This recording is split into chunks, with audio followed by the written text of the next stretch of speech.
Hello, everyone, and welcome to Answer the Call. Today's title is seemingly a really simple one. Why do we play Star Citizen? And this is kind of to build off of last week's episode, a little bit on we were talking about just how can CIG get a couple of wins in terms of gameplay and making the game a bit more fun. Why basically how do we make Star Citizen more enjoyable and how to play it more? And it spawned some conversations that I've had with other people of where there's just no purpose in Star Citizen. There's no purpose to play Star Citizen. There's just none. And what I think some people would argue, if you ask this question you ask them to answer it honestly, the answer would be the purpose for opening the servers and allowing us to play is for testing. Testing bugs, testing gameplay features, and giving feedback. And my rebuttal to that would be, why? Why are we testing? Because most games that you test or that there's an alpha, you play it, the servers are open, you give feedback, they either take it down the servers and work on I think this is something Dual Universe did. Not that I think that game's fantastic or anything. I actually don't think it's very good. But you take down the servers, you work. I think New World did this as well. Take down the servers, take that feedback. Oh, okay. Build on it. The next thing, you build on it. You build on it. You build on it. But in patches like 3.13. I don't see any building on any feedback, really. I see carts that we can push and mounted guns and other random bits of elements of the game being added. And yeah, so then I think back to the moment towards the end of last year, which was the letter from the chairman.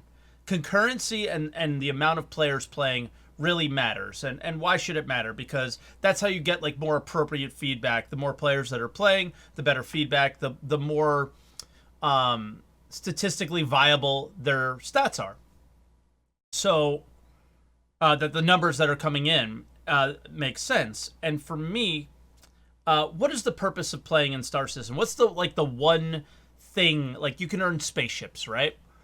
You can earn components as well. But if you look at the components don't really have a significant change. It does change, okay, your shields might be better, your quantum drive might move a bit faster, but it's not this drastic change where you need to get to that one component that is, I don't know, locked behind some reputation or really expensive or something like that. So I never feel a feeling of purpose when playing Star Citizen. And I think when it comes from a feedback standpoint and a helping the game on a more macro perspective, if you're not playing, if player behavior is not representing what the game would be like at the end of this experience, the problem that ends up arising is the feedback that's being given isn't really viable in the first place. And I think a lot of players feel the pain that I feel as well, which is I feel like when you do give feedback, you're not really being heard. And the changes that come and the bugs that are getting fixed don't really represent what the feedback that's being given is. And it can get really weird in that sense. And so for me, I don't know why I play Star Citizen, because I don't think it's for testing, because I don't feel like the feedback you're given is really being listened to or heard or being changed quickly enough, maybe. And then at the same time, just from a general game standpoint, there's no real purpose to play the game.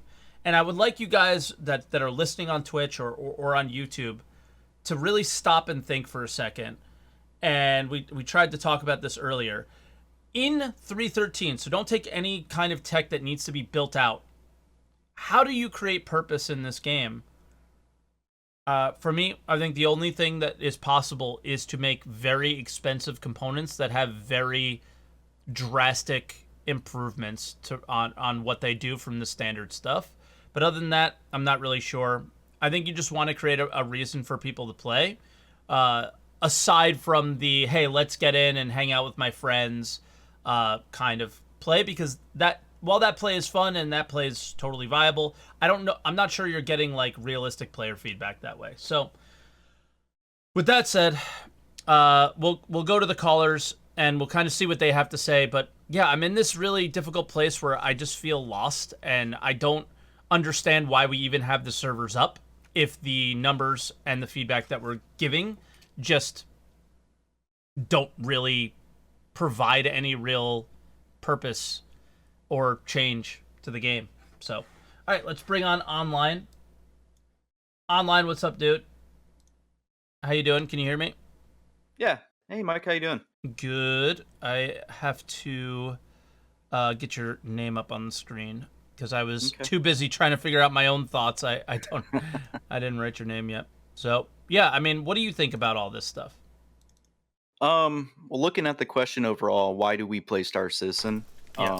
Just looking at the gaming industry overall, a lot of people measure game time with how much they put into a game. Yeah. So Hours I feel played, like right?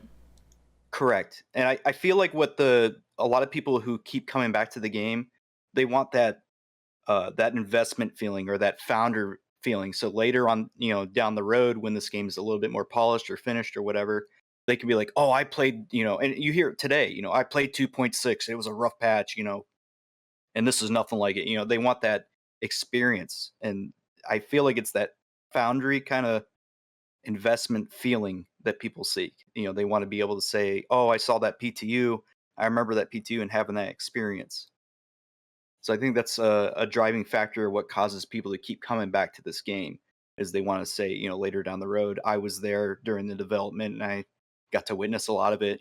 Maybe I reported a bug and they got fixed. And I mean, a bug that I personally like to talk about is the bed logging bug where you would bed log and your game completely you wouldn't be able to rejoin the persistent universe until you did a complete character reset and all that. So I mean, Yeah. I think go ahead. Well, I was just gonna say like that's cool, right? And that is definitely like a reason to play. Like you feel a part of the project, right? I think that's the reason Sure. why some people Yeah. play the game is they absolutely feel like a part of the dev team almost. And I think that's why some people really do get heavy on the you don't know understand game development and the talking Mhm. about how everything works and that kind of concept because they do feel like a part of the project. The the thing that I would say is yeah, you fix like one bug, you help fix the bug. Like I've done that stuff too. It feels really good. Mhm. But in the grand scheme of things, on a more broad view, why are the servers open? Why are we playing? Why is there a live environment? And if there is a live environment, why is there no focus on how to make it enjoyable instead of just cramming in a bunch of random features that have no connection to each other? Right. Cargo Yeah, not I mean, connected to mining, PvP not connected to cargo. Like these are all things that we know are tech that's coming in the future. Like let's get that square. Is mhm, that like to cargo tech, like that kind of stuff? They want to make some changes. Persistent cargo, that's how they're going to do it. But for me, I would, even though it would take more dev time and it would take a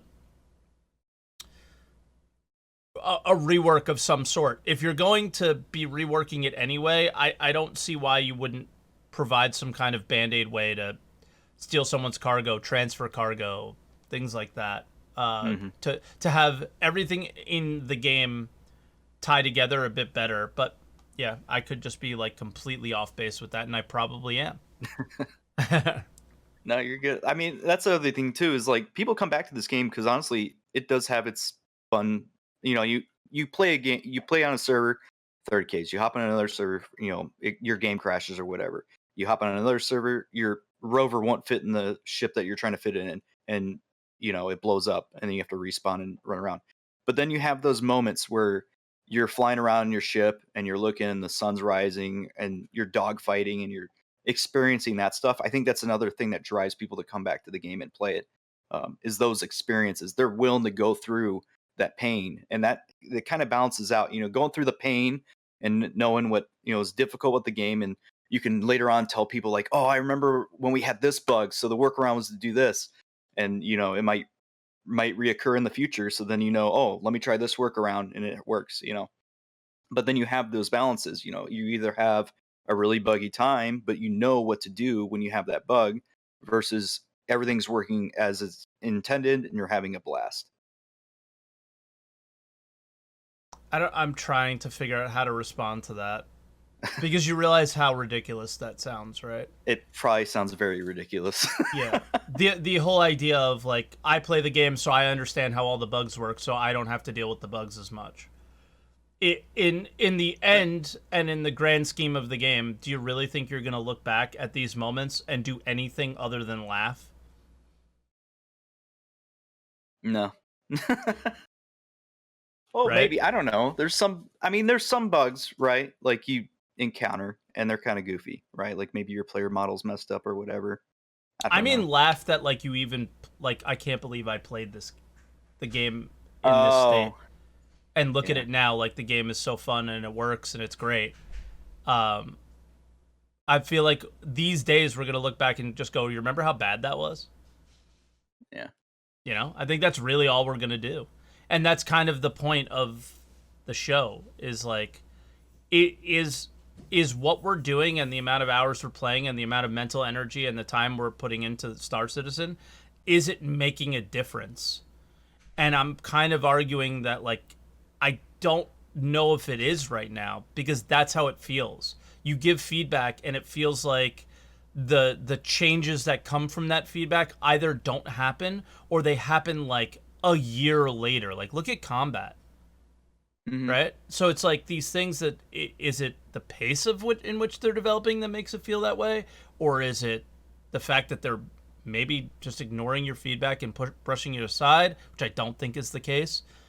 Um, Well, I think yeah, there's a lot of feedback too, especially bug reports. Like I've reported stuff on the issue council and I've been told it's already known hundreds of times.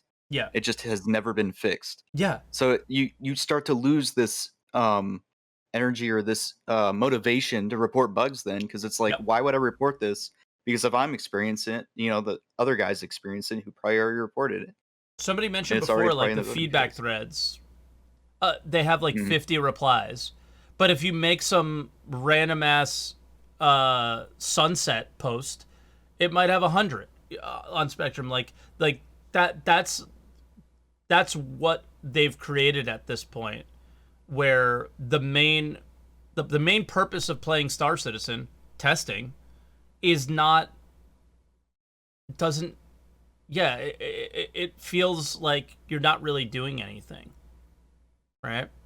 It's literally just a big, like, it's the hanger module, but it's bigger at this point. It's just a pretty Yeah, little thing you look at your ship and you fly it around. A lot of the gameplay now, it doesn't work.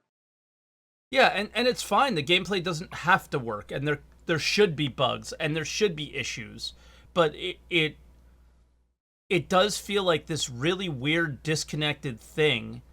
And uh I mean, we talked about it earlier. It seems like the only reason the servers are open are to continue the funding model to get to the point in which they can make it fun or feel comfortable to really start to ramp up actual gameplay development or something.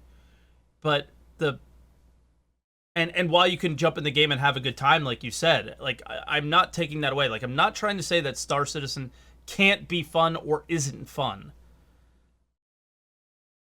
Yeah. but the game doesn't exist like at all yet. And that's why you hear people say it's early days and this game will be a uh whatever, like if will be the best sandbox MMO and most ambitious and will be and it's not yet but it will be kind of stuff. Yeah. But it could be better if I don't know, if the feedback loops were a little bit quicker or there was a little bit more focus on the game that you actually played. Yeah. I hope they consider a new way of us, participating with the development, because I mean, we all want to be a contributing factor to the project, right? We want to all have our say in the project, as a backer. So, I mean, things like the issue council, I hope they're considering maybe redoing how that works, because right now, I mean, you report a bug, it could already be a duplicate report from Hmm. like 2 previous patches or whatever, Yep. and then you have to have a certain number of people that can recreate it, and then you have after that, then you vote priority. Does this need to be fixed right away, and stuff like that. But it's so combobulated. Like if you look at it, it's the most ridiculous thing. Like there could be a bug where your players are stuck in their hab, but that's not going to get the priority. The priority is going to be the Carrick's med bay isn't working or something like that, Yeah. where it's not necessary, but because it got attention, it got all the upvotes. But Eh, I don't know if CIG has a way of filtering that out and being like, oh, the community wants priority of this one, but the hab one needs to get fixed first, because people can't play the game then. yeah. Yeah. 100%.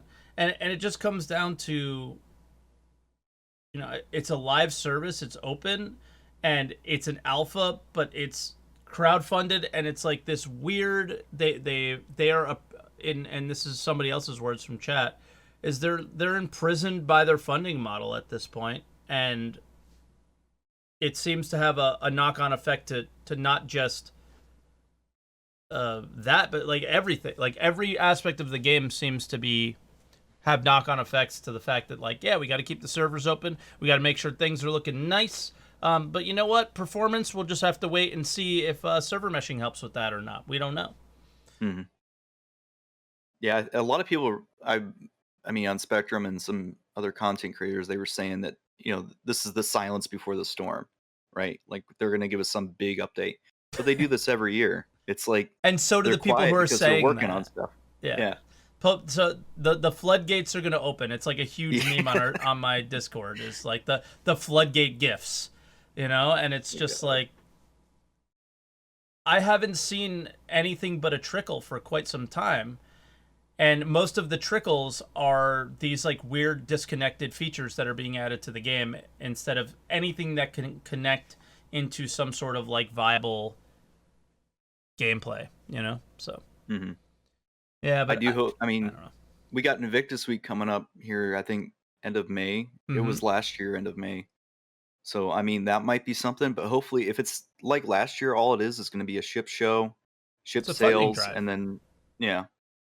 I So I don't think know. I I think mean, instead of looking forward to Invictus, the one thing, if like you're a player who wants to enjoy the game Star Citizen, and play something that the devs created and see how you enjoy it's gonna be that Ninetales lockdown thing. And the problem with that one is it sounds like it's gonna be pretty PvP focused. I know you are PvP focused, but if you're not, what do you do there? So that'll be interesting. But mm, I think that's the thing you look forward to and see what they do with that. That's another thing I didn't mention in the like the beginning, was that these dynamic events are kind of something really interesting that do give you a purpose in the game. And the more of these we have, and the more they build off of that, that could be a solution to the why do we play Star Citizen when you feel like you have no reason to play these days. the thing is too, like no matter what they add, they're not going to make everyone happy. They could No, add this Nine Tails event. They could have PvP in it. They could do PvE. Like let's say they just go all out with it. You got trading, like you have to run a commodity to the to a station or whatever for resources. Like I don't know what this Nine Tail event's going to be no, exactly. I yeah. don't know if it was, but let's just say they come out with an event. It's huge. They have trading gameplay, mining gameplay. They're hitting all these gameplay loops and making everyone trying to make everyone happy. Someone's going to be upset, no matter what they do. But then don't you feel like the feedback that you give in those situations are like, hey, I didn't like this aspect of the Ninetales lockdown thing, and it could have been better if we did it a little bit more like this. Instead of like most of the feedback that's given to Star Citizen now is, yeah, the game would be fun if you actually added gameplay. And they say it in all sorts of different forms, but people basically say, well, if there was more persistence, it would be fun. If I can earn items from missions instead of just money, it would be fun. If I can do this, if the AI just worked, it would be fun, right? And I think if in your scenario, if they had like some sort of connected or whatever gameplay, and then you gave feedback on the experience, that's something they would actually listen to and make changes to. And I think we saw that in the oh no, I'm trying to think of the name of the first event that we had with the deliveries and the Idris and Xenothreat. Xenothreat. Yeah, I think they really did listen to feedback and made changes on the fly on how to try to make it better. And some of them hit, some of them missed. Some people were upset, some people weren't. But in general, I thought that that was like one of the first times that you weren't shouting into the void and they were actually listening. Hmm. Well, I mean, just right now at the PTU, I mean, if we look at Port All-Star, they're definitely listening to both sides. They're trying both things. They have Port All-Star, they made the safe zone bigger, upside the PvPers. Now you can shoot in the Port All-Star safe zone. Now they're all of a sudden happy again. They're definitely making those adjustments on the fly, Yeah. but we'll see when it goes live, what they decide to do. If they do like I don't know, a higher crime stat for Porto, I don't know. We'll see. Yeah, we'll have to see. But I don't know. Do you have anything else you want to add before we move on online? No, thank you for your time. No, thank you for your time. I appreciate it, man. All right. We got our next caller here, Lucas Kraft. Can you hear me, Lucas? He's got a Crusader logo. Nice. Lucas, you there? Yeah, I can hear you. Awesome. All right. Yeah, so what do you think about kind of what we talked about and everything? What's your general feeling on it? Well, I did write down some notes All right. just in case we run out of things to talk about. But just going off of some of what you and online were talking about, you had mentioned easy wins, and I definitely agree with you there. There's some stuff that they could probably do with very little development time that would make the game a whole lot more fun to play for everybody. Yeah, you got to do it with the things that you have in game now. You can't add Right. anything. You can't have persistence and all these larger tech things that they're actually trying to work towards already. Right. Well, just a couple ideas that I've had along that line of, really easy wins, something they can do to make everybody happy. There's only 3 rocks in the game right now to mine if you're like a hand miner or you're driving around in a rock and you're mining. Why don't they just put, 10 more types of rocks in the game that we can mine, beef up the mining economy? Or, why don't they give some stations or some planets a specific rock type that you can only find on that planet or moon? Just something that they can spawn in really easily because all of the tech's already there. Everything already exists. They just need to beef it up. That's just an example. I'm gonna ruin your day a little bit because I used to think exactly how you did, but now let me ask you this question: Is when you mine that really new rock, what do you do with it after you mine it? Well, I mean, yeah, I can see what you're saying. It's You the do same the gameplay same thing. loop, whether Yeah. it's 3 rocks that you're mining or whether it's 10 rocks that you're mining. I get Exactly. that. I think that it would just add a little bit more spice to it, especially if the rocks were located in different places. Like right now, you can fly to any moon in the game and find the same 3 rocks. So it doesn't really matter where you're mining. Obviously, there are people have found hotspots and stuff. So I'm not talking edge cases here. I'm just talking generalizations. But Sure. you go anywhere you want to go, and you're mining those same 3 rocks. And so the location doesn't matter. And I guess what I'm saying, even just having a little variety or a little spice to what we're doing would make it more fun and would make it more enjoyable, just because you can say, oh, today I want to go to, this super cold ice moon and see what I can mine there that's unique only to this ice moon, and I can't also get it on Daymar or wherever. Yeah, I think you're on the right track, but I think you're thinking about it a little bit differently than I do. I think you get the unique experience or the variety in that by, even if you only have the 3 gem types, let's say if you're hand mining or using the Grey Cat Rock, to get the variety would be by having the values that the rock characteristics are be very very different from one another. Maybe one type be very difficult to mine, but is not very unstable, but then or have one be very easy to mine, but it's incredibly unstable. And I think they've tried this, but the values aren't wide enough that you really see any big difference. And then the types of components that they have just make it so easy if you go to like prospector mining that they all feel the same anyway. And I think that's where they get, for me, that's like the easy win with mining is to create more variation and variables within the actual rocks that they currently have in game, and then they don't need to add any more.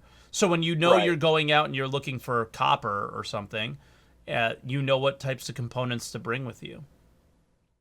Yeah, for sure. And I mean, that's an easy win too, because that's just adjusting a table. Like they literally don't even have to change gameplay at all. They just have to find their table that's got those values for resistances and stability and all of that, and they just have to tweak those numbers. Yeah. Um, Go ahead. I was going to ask I you a was also question. going to. Oh no, you go ahead first. I was going to jump into something different. Well, yeah, I kind of was too because I saw it in Twitch chat. What do you think of Jumptown? Were you here for that? Is that something that are you one of those people that like bring back Jumptown? I wasn't there for it. Okay. Unfortunately, back when that was a thing, my computer wasn't strong enough to handle the game, and so I just followed it as like through the looking glass. I've followed it since 2015, but I haven't been able to play since fairly recently. And so I'm aware of it, and I think that the game absolutely needs something like that. I don't know if just bringing back Jump Down is the right answer, but the game absolutely 100% needs something for those PvPers to do. Just camping outside Port Olisar, that can't be fun for them. It's not fun for the people that just want to, do their PvE thing. It's not fun for anybody, and they need to create a solution extremely badly for the PvPers. Yeah, like the whole thing about the PvPers being happy about Port Olisar changes. I don't think they want to be at Port Olisar anyway. Like, I think you make a great point. Like, wow, good changes at PO CIG, but in general, like that, they don't want to be there. They're there because it's where they get some action. But yeah, it's not a good PvP solution to just have people camping outside the safety bubble, hoping that somebody flies through that they can gank. Like that's not really engaging for the PvPers. That's not engaging for anybody. yeah, it's definitely not the ideal scenario for them. The reason I brought that up, and for any of the next callers that are coming in, is because I think Jumptown already is in Star Citizen. They added it again. Isn't it like Reclamation and Disposal Orinth? You can sell like a good amount of drugs there, but nothing really happens there because in the end, it's all just UEC to spend on essentially worthless and pointless items. Yeah, and I think you've brought up persistence multiple times, and I think unfortunately that's one of the biggest holdbacks for why people do or don't play is they feel like nothing they do right now matters. Yep. Because there's going to be wipe, you're going to lose it all. Yeah. Yep. For sure. So like, I don't think it's Jumptown in the way that it was before, but I think they have tried to do it again. But then yeah, there's issues with trading and I don't know. So there is also one very big difference between Jumptown and the reclamation site that you were talking about for the ore refinery. Sure. And that's that Jumptown was on a planetary location, whereas the other one's in space. True. And having it down on the ground means that there's also a chance for social interaction. There's a chance that like my guy can see your guy. And FPS as well, like shooting each other with FPS weapons or whatever. You get the whole Star Citizen experience then. Ships, guns, social interaction, cargo. Yeah. Exactly. Yeah. So the one thing I wanted to bring up that you had touched on earlier about why do we play and why do we test? And there is something that we as testers bring that's very valuable to them that they can't do internally, and that's thinking of all of the divergent gameplay that's unintended, like wacky stuff that the players come up with, and then they'll see that we're doing it, and they'll have to come up with a solution to it. For example, 313's coming in, they're adding those push-pull trolleys, and people have figured out that you can do like super griefing and blow up spaceships with it. They never would have thought of that internally. And so there is value from us doing that, because now they know that people are going to use trolleys for griefing. Yep. Yeah, I agree, but I still feel like that stuff's like really micro in terms of the, like, we're like, let's take an 8 to 9 year scope of like there being an open, like, or whatever. Let's use like 6 years, right? I guess, because when was 2.0 was around 2015, 2014, 2015. Let's use like the 5 year range of the amount of the time that these servers have been open. That, I think that's such like a minor reason for the servers to be open in terms of like fixing these edge cases. Although, like, don't get me wrong, I agree with you 100%. Hey, we're putting in, because it comes down to like when they actually put in like real heavy gameplay loops at some point. That is the purpose for these servers being open and us playing, is to find the edge cases. But you're finding the edge cases on a trolley that has no other purpose in the game other than to blow ships up with. Like, they created a purpose by accidentally, right? Because there wasn't really any other reason to use it. So that's kind of where I feel like there's this weird, like, why am I testing trolleys? Why am I testing cave entrances when every cave entrance I've seen so far that I can go to is basically the same? Well, let me flip it on its end and ask you a question then, based on what you just said. Why are they adding these upstream features to the game before the downstream teams have a chance to develop something for them? Maybe they shouldn't be trolleys. They shouldn't be putting trolleys in right now. Maybe they should hold those back for another 4 patches until the downstream teams actually have something that they can do with them. See, I'm gonna come full circle on what you said, because this is straight from Todd Pappy's mouth. Is we're not using the trolleys with our downstream teams, or the gameplay teams that actually would create features using these, because they're buggy and we're not sure on how exactly they're going to work. So it goes full circle into that edge case that you said, of like, let's find all those edge cases and let's find the bugs and fix the bugs with them.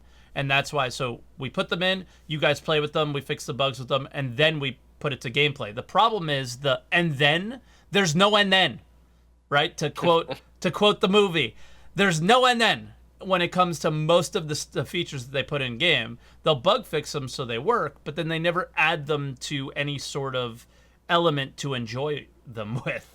It's just they're kind of there. With a lot of things. And last week we talked about body dragging and harvestables and a lot of other things that just got put in game and then nothing.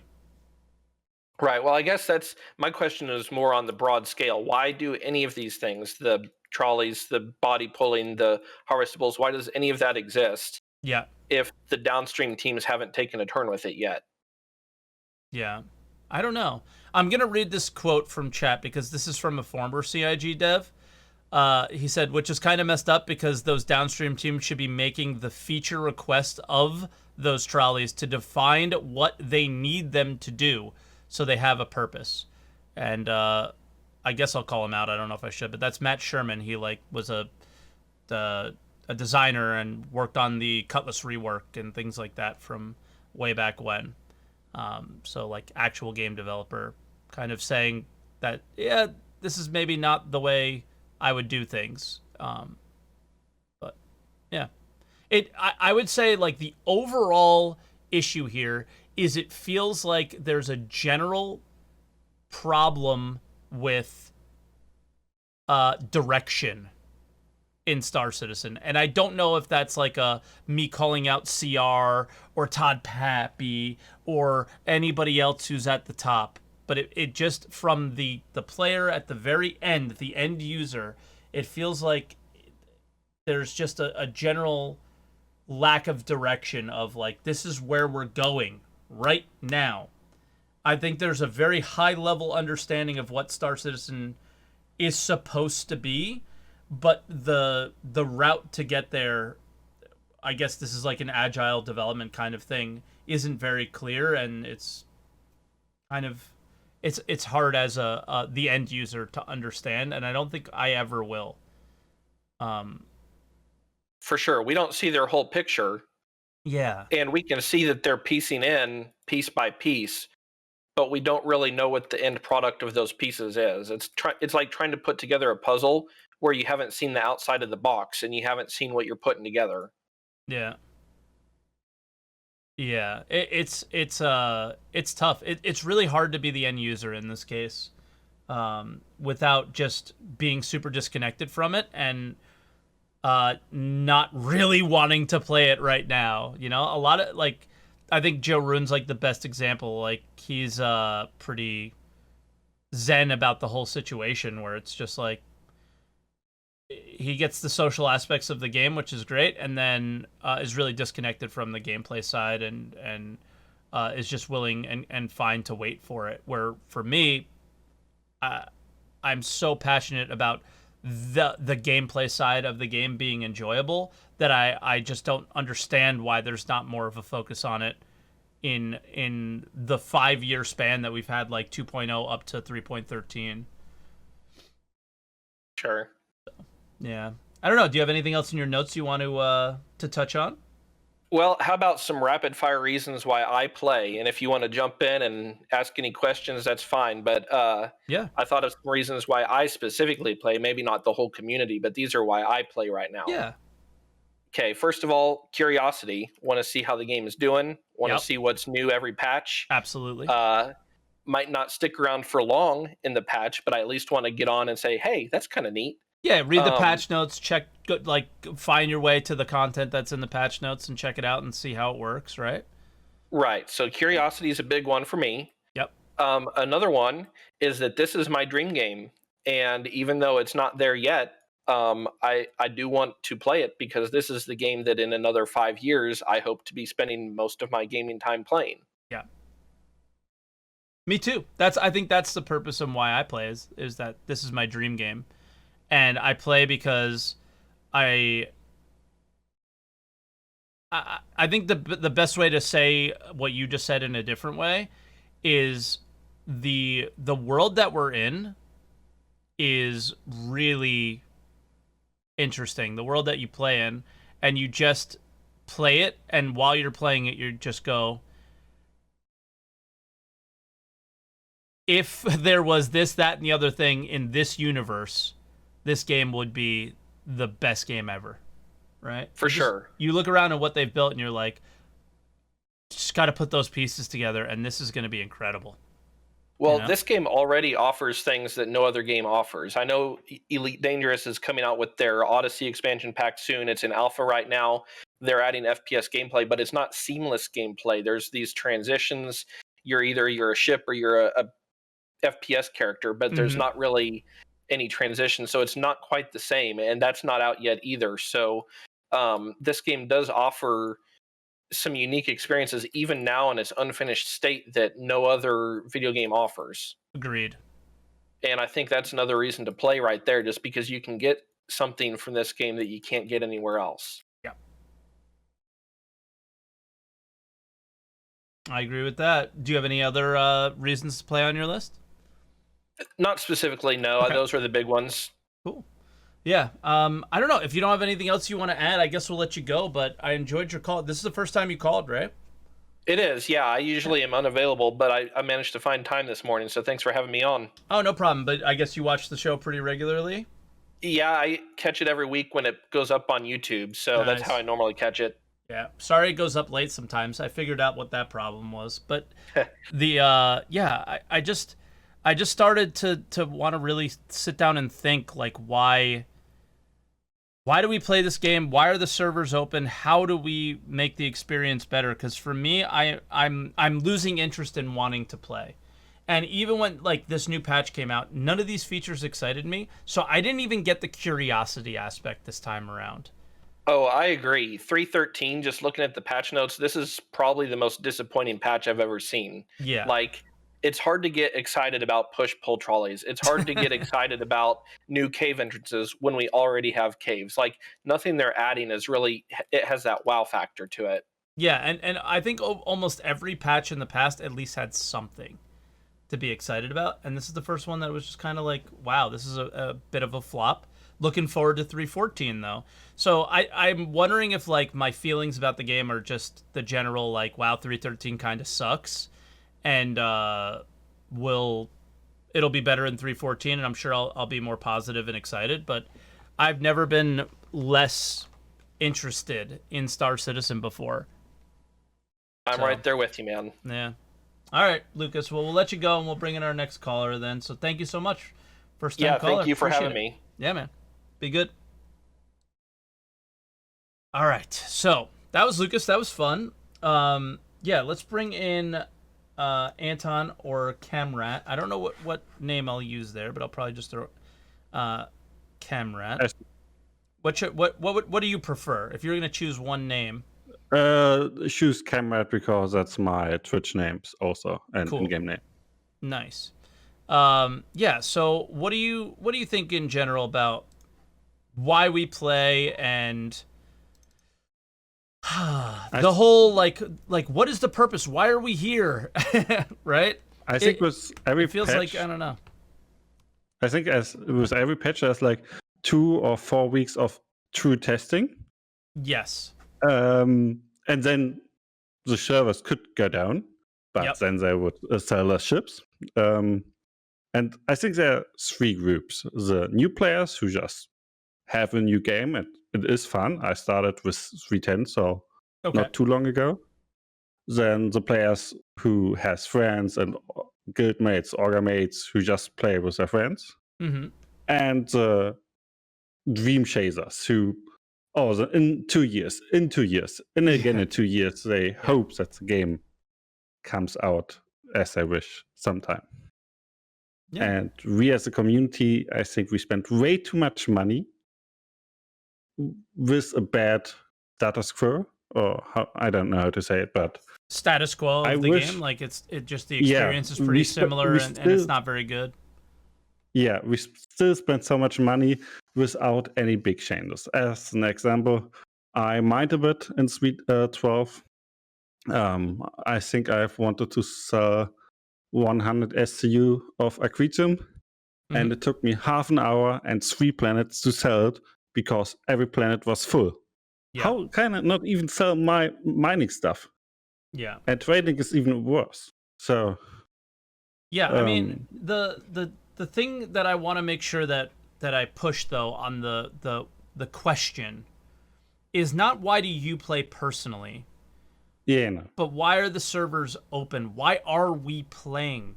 What is our purpose in like we are part of this game's development. But where is our purpose here? Because again, like I think our purpose is testing, and I think that would be the argument.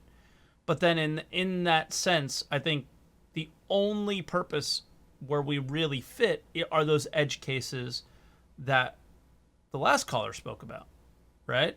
Because from a grandstand standpoint of making the game better, the purpose of playing is hard to define or figure out. Yeah, as you said before, it's mostly to sell ships to make money. Yeah. And I have a dream that's unrealistic, but they sell the same ship twice, and one package is just go on with how you make the game at the moment, and the other package is spend more time for the live game. So Yeah. they say it's a live environment, but it doesn't feel like it. Yeah. Because it feels like an alpha, and you test for 2-3 weeks with a new patch, and then you wait 2 months, and there is no reason for the servers to be online or to play besides you're a new player, so you have more time to discover, or you have friends you want to play with. But everything else, 311 for me was one of the most boring patches, and 313 is even more boring. There's nothing new to do. Just little visuals that change, but that's not a game. And I think that's one of the biggest problems, right? is that we're always grasping for something new to do. And again, like the last caller said, okay, the new patch comes out. I'm curious what is new. But the thing is from patch to patch, it doesn't always have to be this great new thing.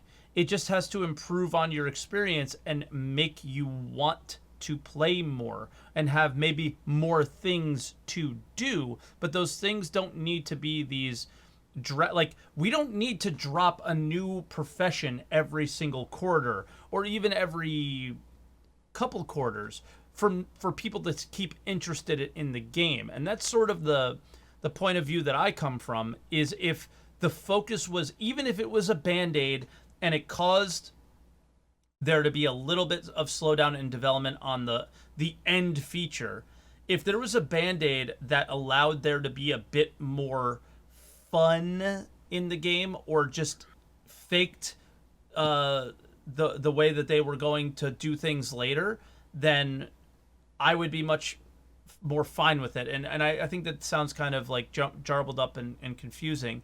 But what I mean is, I think Star Citizen's developing for strictly what the end experience will be, whenever that will be, and then the players who are really passionate about the game and want to play the game now kind of suffer because there just isn't anything to do. And I would rather them fake things to do now than not do anything at all in that sense. Yeah, I think the same. And there are some easy fixes, like cargo hauling should be just fixed with a few more numbers, like add 2 zeros how much you can sell and buy. Yeah. Same with ship billings, and like, I don't play the Hornet because I don't like it, but a lot of people like it, but it's just not good at the moment. Same with the Saber. So it should be just some numbers you can fix without too much work to give it more variety, I guess. Yeah. It feels like there's not enough fluidity either. It seems like I'm trying to use like your Hornet example. Like when it comes to like changing the balance of ships and weapons, I do feel that happens at a pace that's just not reasonable at this point. Yeah. It's basically once every 3 months we see an adjustment to balance, when those things should be happening way more often. Yeah, like the distortion scatterguns that were way too strong. Yeah. With one patch, and just bring out a hotfix. It's just add the number, change the numbers, hotfix. Nobody cares, and then it's fine. But they wait 3 months to do the fixes. Perhaps with 3.13, cargo hauling is better. But why did we have to wait a whole 3 months or even 4 months now to have cargo hauling back into the game? Yeah. Like, let's resolve the issue of, hey, for an entire patch of 3.12, nobody can cargo haul. One of the only things that you can do in the game. Just open it up and allow for more. But then their argument would be like, well, that affects our numbers for the economy. And it's like, but it doesn't matter, because the second you have like I just don't understand the disconnect between me and them is that I don't understand how the numbers they're getting now have any relevance to how the economy will work later. Yeah, absolutely. And the economy right now is already fucked. I make 800k with bounty hunting an hour without any investment. So even with a 30k, I don't lose anything. Yeah, and then the worst thing is that everybody bases every other earning potential off of that, and then nobody else wants to do it. Like, I only do bounty hunting now because that's the only way I earn money. Well, what do you do with the money? So it's like it's this whole weird. Well, I bought a Carrick in-game. Sure, but then what? You look at it. Yeah, your character doesn't provide you with a new it. experience. It's I still a didn't spaceship. even use it. Yeah. Yeah. Why do we play Star Citizen? Why are we here? Like, it's the whole thing is like, this makes no sense. None of this makes sense. And how have we fallen for this long? And it's straight up because curiosity, the potential the game has, all of those things. And that's fine to some point, but Yeah. the longer you play, the more worse it gets. And I just started with 310, and I have the same, not the same as you, but similar moments to you, where I think, why the fuck? Yeah. And when Like, I started playing it, I it play. felt more like a live environment. Yeah. I play because of my stream more than anything. My stream's Yeah. just more fun, and we laugh and we make jokes about the game, and I enjoy doing that. But I know for a fact that, like, if I did not stream this game, I don't know if I would be as involved or as passionate about it. Like, I say no. I would, like, the passion level would be as high, but I wouldn't play it as much. Yeah. You know, I just wouldn't. And I wanted to say something about Jump Down. Sure. I didn't play 3-4, so I don't know. I just heard about Jump Down. Even if there is something like Jump Down in the game at the moment, you have way too many things to make money, so the normal people don't go there. Yeah. Why would you take the risk? Yeah, why would you take it? If you can make 600k with bounty hunting, why should you invest money to lose it to a 30k or to a player and making less money? Yeah. So you need to fix all the numbers. And that's just numbers, I say. I'm not a programmer, so I don't really know, but it's like reduce bounty hunting a little bit, make more money with cargo hauling or smuggling or whatever. So make it that like a live event, as you say in every video. In every Friday videos, I say it's a live environment. We take notes, we see you, and it doesn't feel like it. And that's the biggest problem. I think it doesn't feel like it because I think they really do take your feedback and they do listen to it. Yes. But it takes so long for you to see the change that it doesn't feel like they ever listened to you in the first place. Yes. And I don't know how to fix the company. that. I believe in the company too. Like, yeah, this isn't.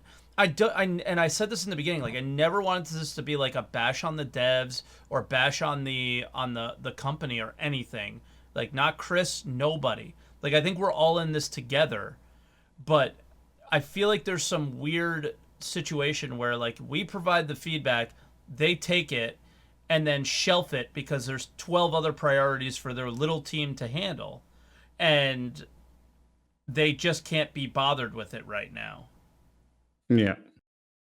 I think there need to be a bigger live team, but then we have still Squadron 42, who I don't care about really at all. Yeah. And yeah, you pay for 2 games, and I don't want to play one. Oh, I will play when it's released, but then I will pay for the game at that time, but not right now. Sure.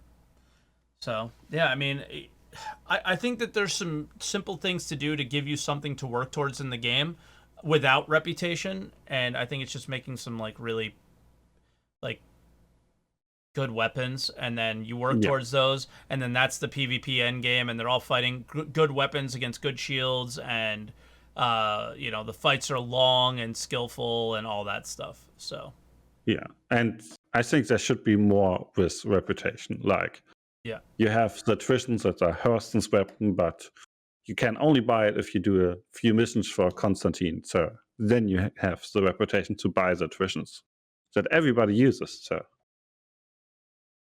yeah, it's true. Like, and if they made those, like, weapons better, like even better than they are now, and really expensive and hard to get, then that would be great. And maybe they have to use reputation to get there, and maybe we're not there yet. And that's why I think reputation is, like, it's the one saving grace that we might have, is if they can utilize that to take what we have now and make it a bit better. And I really hope they do. I think we have a chance of, throughout the rest of this year, the game being a lot better. But they have to show that with every new big patch, there is some changes to it. Yeah. So 3.14 should be something new. 3.15 should have something new. Not too big, but something based on reputation. Yeah. I agree. And it just has to build off of that. Yeah. All right. Well, I guess let me go because the mods keep adding more callers to the show, and I said I don't Yeah, have that it's much fine. more time. I just typed in chit chat, for fuck's sake, no more callers. We have too many. So let me let you go, I said Camrat, and everything. we'll bring them in. All right. Thank you for having me. Bye. Talk to you. All right. Let's bring in Johnny. What's up, Johnny? How you doing? Hey, good. How you doing, bud? Let me just mute the stream here. All How you right. doing, bud? I'm Can you doing hear me okay. okay? Yeah, I hear you great. I'm struggling. I'm struggling with my place in the game, I think. Right? I'm there with you too on that. I think everyone is right there. So to answer your question, no, there's really not a lot of reason to play Star Citizen unless you want to contribute to their metrics and their KPIs because they do a lot of that, Yeah. right? They talk about heat maps and they have all these things. It would be nice to have some more visibility on their metrics and KPIs and what groups are looking at what metrics. It would let us inform us a little bit more of, oh, hey, okay, now I understand why. And by the way, when you're talking about reclamation, it buys less now, not more. I do this gameplay loop, the smuggling just for a LARP, just so I hopefully meet someone, right, and call them on the phone, and it's happened, and I met a guy, and we were chatting, and then I quantum into the planet by accident because I was stupid. So I lost that interaction opportunity. It was too bad. I was really excited about it, too. I'm like, oh, my God. But yeah, you sell even less. And if they did sell more, I have had interactions there once, right? Like when I was doing my drug trade, there was someone else there. They were in a constellation. I was like, I want to sell, bud. Sucks to be you. Boom, boom, boom. Shot his engines and stuff. He started to take off, and then he looped around to fight me, and I finished him off. So he lost all of his shit. I landed, sold mine. He came back real salty and blew up my empty ship. And I was like, you shouldn't be able to come back that fast, but whatever. This was fun. Sorry, man. Right? Like, too bad. Here's some money back if you want it. But he was still salty. Whatever. Yeah. But there's not a lot of reasons. Sorry, go ahead. Yeah, I mean, like from the grand scale, like why do they want us to play? I guess that's really the question. It's like, why the hell do you want me to play? And if the feedback you're giving isn't necessarily being either heard or built upon right away, or what? Like, I can't see it. Well, I am excited for 313 because the one feature I have a real giant, whatever you want to imagine on type thing is the VoIP, right? And I found out just on their latest patch here that There's they a put some feedback VoIP thread. improvements in.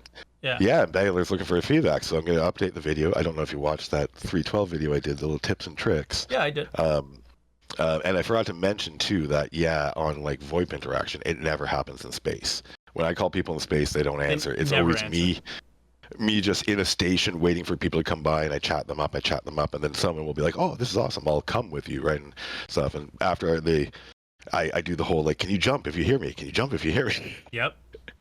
And then, okay, you have to do this to get your VoIP on, blah, blah, blah, and then they talk, and it's fun. So it does seem 313 is better that way, so I'm happy about that. I'm going to do another video providing the feedback he's looking for. But outside of that social interaction, right, like, what's his face, the mad space drummer guy there, Ender. I think his name is? I just came across him recently. Just the drumming. He's fantastic, right? Like, I'd like to see, if they had the animations and stuff, a concert of him in game type stuff, playing his over the VoIP, so you can see it that way. But you're going all over the place. What? Sorry. What? That's going off on me. Sorry. Yeah, you're right. Pull me back. Why are we playing? Why do we play? I only play for the. Why do they want us to play? Not why do you want to play? Metrics and data collection. So, but if the metrics and data collection isn't, I don't think it's statistically viable, because look at all the things you say. I just go over here for the memes. I just do this. Like, there's no player behavior at this point isn't relevant.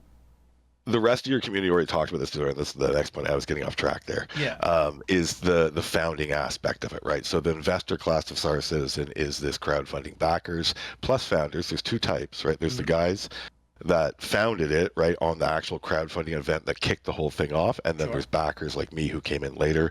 Founders and backers are the same thing. This is management for them too. So there's an element of there that they are trapped in that box of their funding window. They have a marketing and sales team, right, that also have their own KPIs and metrics that they're looking to drive for the growth of the company. So you get this push-pull, I think, internally too on selling stuff to the community, and why we don't see maybe it's super easy to grind for ships in game, although it is, right? Like if I go do mining, it's really not hard to grind for ships in game. So why not let me do trading too, right? Or is it, oh, we've turned down trading because we want you guys to mine, right? This is how we want you to grind right now so we can get the data on that. It's that communication loop. So the only reason why I think they want us to play is one, on the metric and data collection, not so much the verbal feedback on gameplay loops, because it's just, they don't really exist right now, but on their side of things, they're just looking at, okay, how is this feature and function operating? How is it, did we actually get a code improvement here? Did it bring the server ticks up more, etc. Right. That's it. And then outside of that is managing our investor base, to make sure that they're still happy, right? So Xenothreat was a bit of that, right? They launched that. There was no reason to launch that at that time. I think you hit the nail on the head about like performance too. Is the they got it? Sure. If we're in game, then the only real metric numbers that matter is changes that they're making in the back end or changes that they're doing, and what the server performance is like. And if we're not playing, then they don't get those numbers, right? Exactly. And their internal numbers will be different because they have a different network, et cetera. They're connected right into everything. They need this distributed, someone playing in Thailand with someone who's playing in Australia, et cetera, to get that. Absolutely. And that's the main thing. And it's not that they don't want your verbal feedback, but it's clear that they can't do anything, and it's not the big thing that they're looking to gather now. In beta, though, I do really expect them to really focus on gameplay loops and collection of data that way, because that's when they should be feature complete-ish, and they should be really focusing on the feedback loop of, okay, we've collected it when you guys went along, we couldn't do much with it, sorry, here we are now our features, we're not working on that anymore, they're mostly done, we have a much smaller team building out the underlying game systems because they're solid, and now we're really focusing on, okay, miners, you're doing this, and how do you guys interact with the community or the Quanta system? And that's the big one too, right? Like that's the one that I'm still very on the fence of, is can you actually deliver on that AI driven simulation where we feel like we're having an effect on the economy, but it doesn't end up going full Eve where it's the players control the complete economy of the, that's my understanding of Eve, of the, control the complete economy, so that it's really hard for new people to get in. There's this whole barrier to entry, etc. Like they're trying to make it so we feel like we have impact and that we can do these things, but you can't game the markets, right, internally, or you can't dominate it completely. There'll always be the opportunity for this PvE engagement within it. And I think we'll. But right now, man, I think that's all they want. They want maybe cash get a bit more info from Tony Z, but and I think it's more. Yeah, I think it's more data from the performance standpoint than the actual feedback on the game. And I think I think that's where you really hit it and was like, oh, okay. Fine, I guess. And as a product manager too, like at this stage of the development, I wouldn't really be able to do anything with your feedback, right? Like you could say, hey, I want to do this, this, and this, right? Or just do this, this, and this. Why can't you do that? I'm like, I could get them to do it, but if I get them to do that stuff, they're not doing this over here. So pick one. Okay, well, you let's finish with this before we go on to the next caller then. I think this is a perfect question to ask someone like yourself, someone who plays the game but also has experience on the other side and can feel some empathy for them. Oh shit, yeah. Okay? The thing that drives me insane, and I think, is that I feel like I'm maybe talking into the void when we're trying to provide feedback on these things, which is information that they can't do anything with, like you said. Yeah. Then why the fuck do they pretend like they can?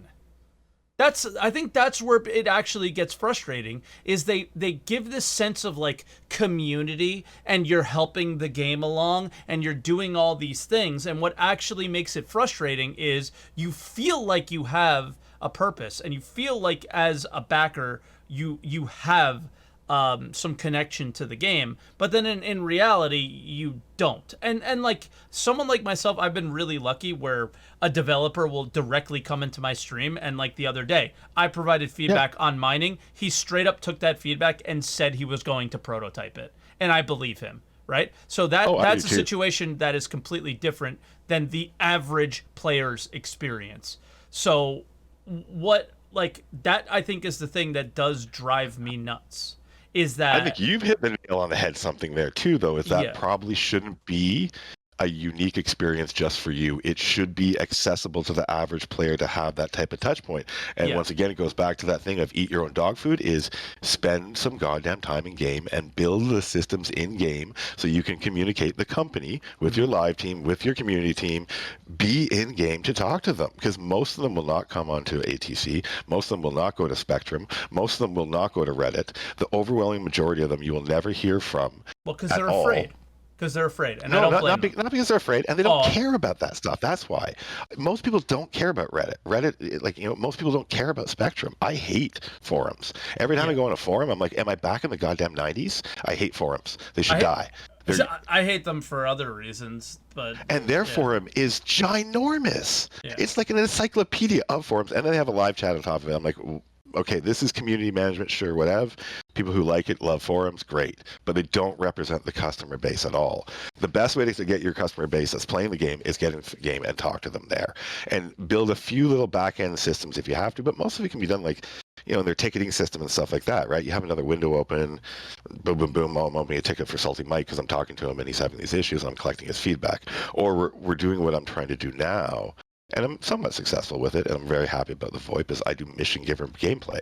There's other people who do it too, right? That we just make up a fake mission, right? The one I'm trying with is I'm a subcontractor for Hurston Dynamics. Weirdly enough, they have a massive call for gold and titanium. I'm paying $50K a load because I don't care about money in game. I have a huge bankroll. Anyone who plays any time in this game can have a huge bankroll, so you can just make shit up. Yeah. People who don't regularly play the game, though, and are coming in and I touch with them, they're happy to do this stuff, right? Sure, and that's they're the happy to sandboxy engage. element of it and everything. That's the sandboxing element, and that's Yeah. what DayZ did, right? So through the entire alpha is really everyone making their own fun. That Joe Boo doctrine, right, that I sent to you. DayZ still had this groundwork of go to the spawn on the coast, go inland, find gear, fight, die. We don't even have that general start, middle, and end.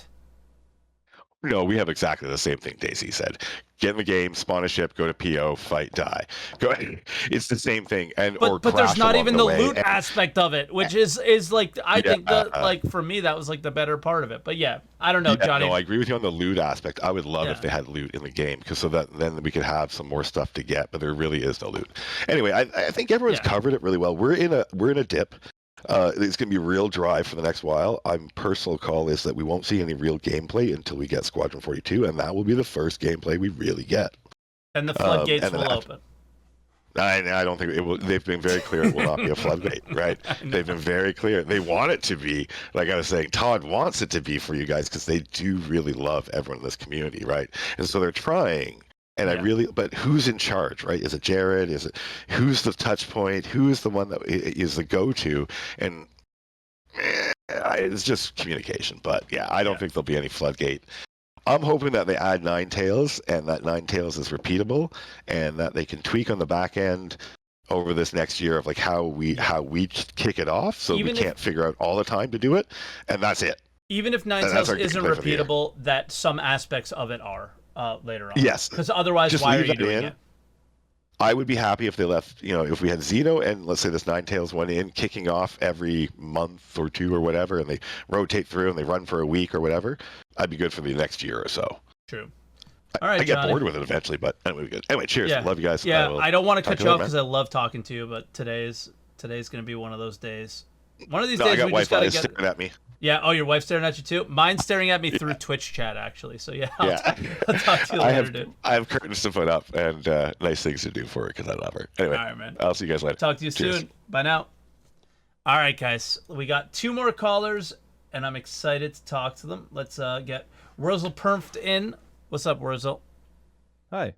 Do you want me to set myself a 3-minute timer or 5-minute timer? Five's totally fine. Whatever you feel. Good. Yeah, okay. whatever you feel you can. Most things I actually have on my list have already been said, but just separated over different callers. So I just try to weave it together. Okay. And start. If you make a game, it takes 80% of the time to get it working, and then it takes the other 80% of the time to make it good and fun. Wait, that's 160%. Yeah, that's how game dev usually works.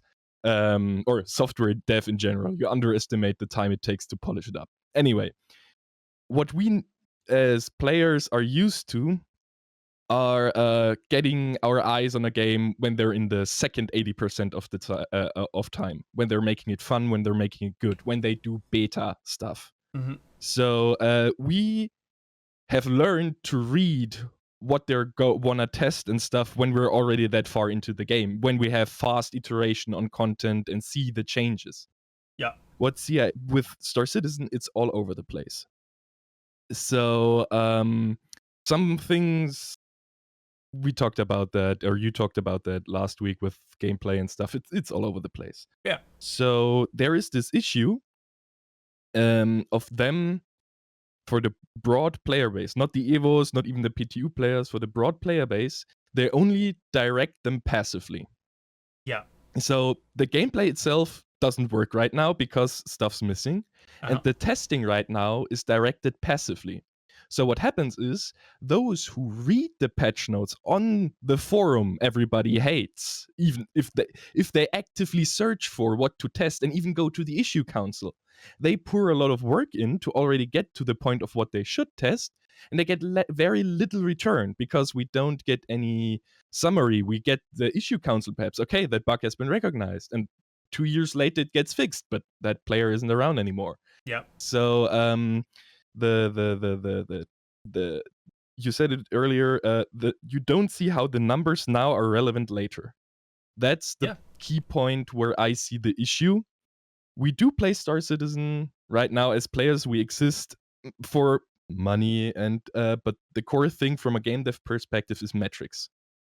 We are the ones who can tell them if something feels good or doesn't. Yeah. And we hardly get any feedback on what they actually want to test and what feedback they actually gather. So what I would, if I had some form of control or something, what I would push for doing is do more active steering of testing. Like put not only like a paragraph of testing focus, but actually do like if it's not like, unless it's a very specific gameplay mechanic, really write a few things down, like with the trolleys, where to test, what to do, what ships. With the cave entrances, they could write, oh well, we now made those cave entrances by hand, test them for what ships fit in there, what vehicles fit in there, clipping, or the speed you can go through, or and just give us the parameters of those caves, and then after the patch, give us a postmortem. The Xeno thread postmortem was so good because we actually saw, even if we don't see the changes that event will bring, unless perhaps they also incorporate into Ninetales stuff, but we won't see those changes like now. It's going to be down the line. But that postmortem really showed us, oh hey, this is what they learned from our shenanigans. Yeah. So I would really, really push more for active steering of testing, with then giving us feedback on what shit we pulled off. So then, when I think you you're play, really onto something here, because I think that passive nature of the focus of testing is probably what feels like I don't go into game and go, yeah, I really need to do this. And some of the most fun I've had is when somebody like Luke Presley or Jerry or Elliot, who are all members of the mission team, or one former, would be like, hey, can you go and check this mission for this specific thing? I want to see if it does this. And then you go and do it, and they see it in our environment, not on their testing environment, and then go, oh, well, it works on our servers, so it's probably the server. But still, it's one of those things where, like, that was actually really enjoyable, and that was where I felt the purpose, right? Yeah, and that is something that also could go in-game. Like, have a pop-up every time you... Oh, 5 minutes are up. I'll just finish that thought. have a pop-up in-game telling them, okay, here, this is our current testing focus. That can also shift throughout a patch, like have the first 3 weeks be focused on that feature, then that feature, then that feature, and have like a feedback form at the end of the patch for 1 week. Pop up, have a feedback form, have it in game, and then at the end of a patch, give us a post-mortem of the testing focus, and then we actually can see that they at least registered our feedback or what got registered, so we can see the values they're tracking, even if we don't see the changes and the values being relevant until further down the line. We know, okay, they got that in the bag, and we have a purpose beyond what is the purpose of playing games and beyond we're walking money bags. Yeah, and it's like purely a So, voluntary that's my point. thing, but at least if you wanted to have that purpose, you could, and if you wanted to go around in game and goof off, you could as well, right? Yeah, and But the it gives you broad that masses option. of the players is not hooked into that active testing. I think that's So- a really interesting point you make, and I I appreciate it. leave now because ASN seem to be He's ready. eager He's to ready say and something. raring to go. So have a nice day, everybody. You too, man. We'll talk to you soon. Bye. Bye. All right, let's bring in ASN. ASN, can you hear me? Hello. Hey, what's I up, get- dude? Good. How are you doing? I'm good. What are you bringing to the table here? Because as many people may know, at this point, is that ASN is a. Are you the head of your studio? Yeah, I'm Yeah. I'm the managing director. Yeah. Yes. So he's got the that wide, from the top down macro view of game development that I think most people probably that call in, other than maybe Johnny, don't have. Yeah, so but, I think but that should we're be an indie interesting. studio. Yeah. So I was pretty much in every part of the product development. So like did a lot of handiwork as well. Just in Sure. a startup you do a couple of things. Of course. So yeah, what like- can I bring to the table? Yeah. I can bring you something that we're going through right now. Okay. And that might give some perspective regardless of the unique situation SC finds itself in when it comes to production and all these other subjects of early access, like developing 2 games and whatnot. Those are all like separate things, but like when it comes to the issue of having a game that's out there and getting this community feedback, getting this all this like public feedback, basically, Mhm. there's always so much you can iterate on, Yeah. and you only have so many resources to dedicate to what people want. And then the other aspect is, does it fit within your product vision, right? With SC, the vision is so grand, you can make anything fit. So that's another way of looking at that. Yeah. But when people say, I want this in this game, I'll look at that. I'm like, well, that does not align with where we're headed, what we got in the plans up next. I read the feedback, I take it in, Sure. and I'm like, okay, this would be really nice to have if we had the extra resources or if our priorities were different. But we just cannot do that. And I can tell you, we received about 100+ solid feedback and improvement things related to our game. And we could only iterate on maybe 10 to 15% on it. We could act on 10 to 15% on it, maybe. Yeah. And this is like a big challenge when you have, you can go so many ways, but there are certain things that the company needs to accomplish. And if the things that the company needs to accomplish to survive, to run, and if that also connects with the design and vision of the product, and that connects with the feedback itself, which can also align with these things, that's when companies act on these things generally. Okay. And with SC, the other thing is there is a large QA department inside this organization. So the aspect of treating the community as the last layer, I can completely understand, because even inside the company, the QA department is doing so many things that we're probably not seeing. And then the community gets to see it. I mean, Evo is the first one. Yeah. So it also has to do a bit with how they think of utilizing external community as QA, because the previous caller did mention that it could be utilized much more closely connected, much more efficiently, where there's a better feedback loop, and it feels like even the wider community is contributing to testing. But is the payback really good enough from CIG's perspective to execute such a plan? Yeah. Or does it divert too many resources away from what they actually need to do internally? And that's the questions that come up. Yeah, but then from the end user, the question would be like, how are trolleys and mounted guns and things that we got in like 3.13? How does that align with their vision and everything? I think it always comes down to like probably a Squadron 42 thing, Yeah. right? I could see that, because I mean there's that part, and there's also this is a different monetized model. There's a different monetization model going on here. So the incentives of pushing things out that can make money are real for a Yeah. company. So that could also factor in. It's really hard to tell. Yep. I don't mind that Squadron 42 takes a higher priority. I don't think most of the community minds, because Squadron 42 is just eating away so many resources of the MMO that even both projects are just being slowed down to the brink. Yeah. So that's kind of fine. And this goes to another reason why also, because the title is Why Do We Play Star Citizen? I honestly haven't played SC since the last 2 patches, because my last experience was absolutely garbage. And It hasn't changed. I got news for you. Yeah, and I was like, okay, I'm gonna like wait even more patches before I hop in and try to enjoy space again. So, and that has a lot to do with the overall architecture of the game.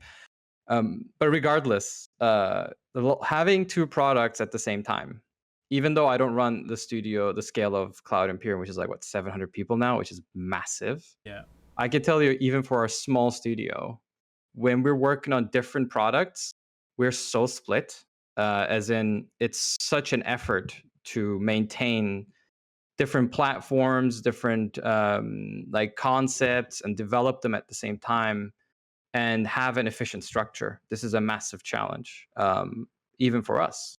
And for a larger company with this much ambition, it's it's exponentially more crazy. So I can completely understand the way the 2 projects have slowed down. Sure, and when people say they're like in over their heads, I think they're being a little dramatic, but to some extent, that's got to be true. There's a lot of moving parts there, and it's got to be really difficult to manage.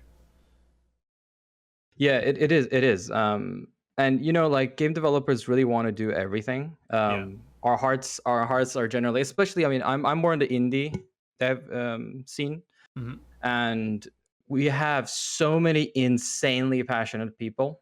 I'm pretty sure at CIG too, like a lot of these companies, they're very, very passionate people.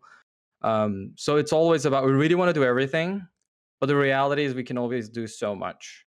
We have to pick and choose what we accomplish. Yeah. And we have to communicate that we cannot accomplish everything as well with the community. And this is something I have been very open with our community.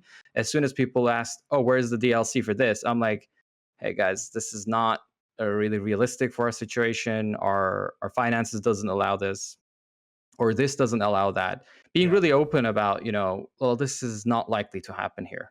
Yeah. Because otherwise you have these excited, passionate people, these loyal customers that are just like dying to get another piece of content. And then you're just leaving them hanging. You just like, it's kind of like you're just dangling a little bit of candy in front of them every once in a while, not giving the truth to them. So, yeah. Yeah. It's tough. But it is. Yeah, I don't know. Just as the end user, I don't feel like you said, like, you don't even log in. And it was because of a bad experience, but at the same time, if there was something to do, don't you feel like you would probably deal with a couple hiccups in order to check it out?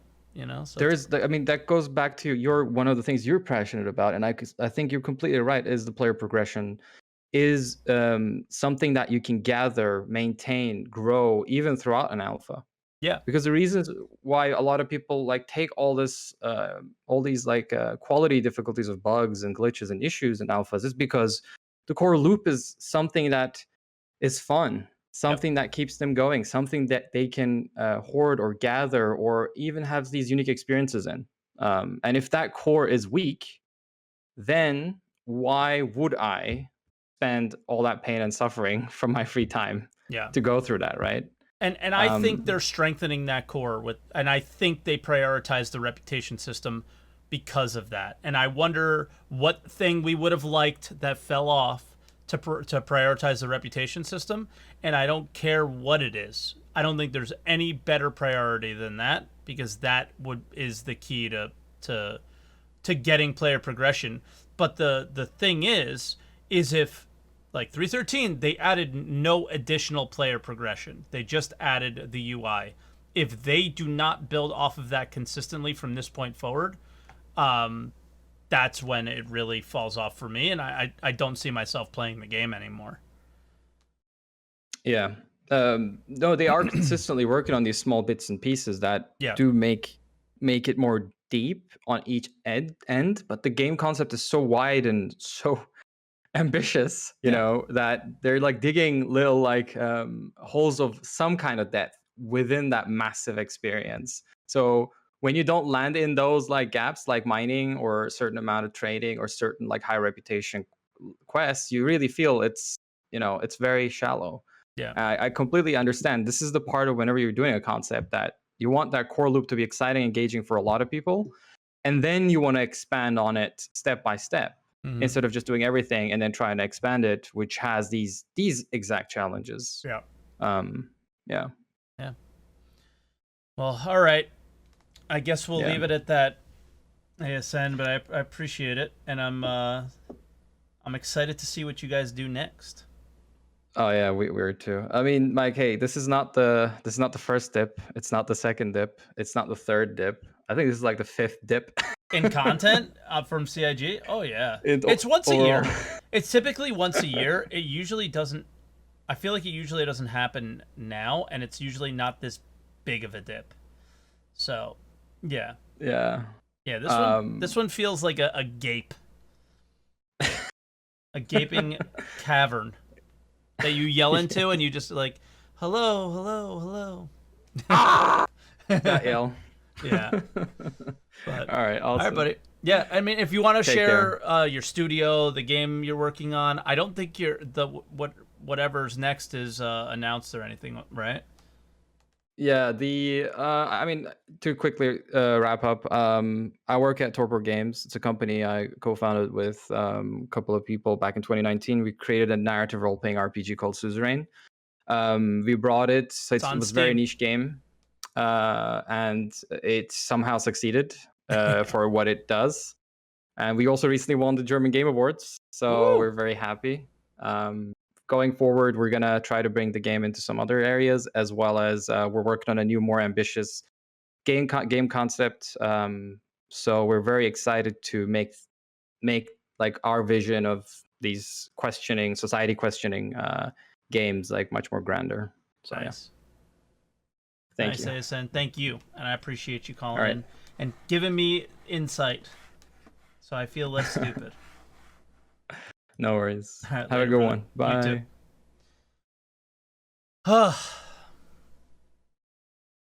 I don't feel any better. If anything, I feel worse. Like, the servers are open, I feel like, because they have to be, so we get some performance. But yeah, yeah, I don't know. I don't know. I still don't have that purpose. But again, for me, I really feel like this is the thing that I am holding on to. This is my one last like thing that I'm grasping onto is the reputation system. If they continue to build that out, I can feel myself finding some purpose. The only issue will be is if the only rewards are money, it's going to get boring pretty quick. So we'll see where prioritization goes with that. I mean, we see looting and selling is now making its way on the roadmap. So there's a chance that things can come around, but I don't know. So With that said, guys, if you're watching this on Twitch and you didn't catch the whole thing, it'll be up on YouTube later today. If you're watching on YouTube, thank you for watching. Make sure you leave a like, comment, subscribe if you haven't yet for more Answer the Calls. I did not get Weekend Review out this week. I think partly because of this is I am so passionate about this game, and this is one of the first times that I've literally been that passion has just been sucked out of me by these discussions I've been having, and the realization that like what I want out of this game is nowhere near. And I don't know if it's going to be prioritized within the next 2 years, and it's just kind of exhausting. So, guys, with that said, thank you for watching. Again, leave a like, comment, subscribe, all that, and I'll get you guys next week if we have something interesting to talk about. Man, bye, everybody.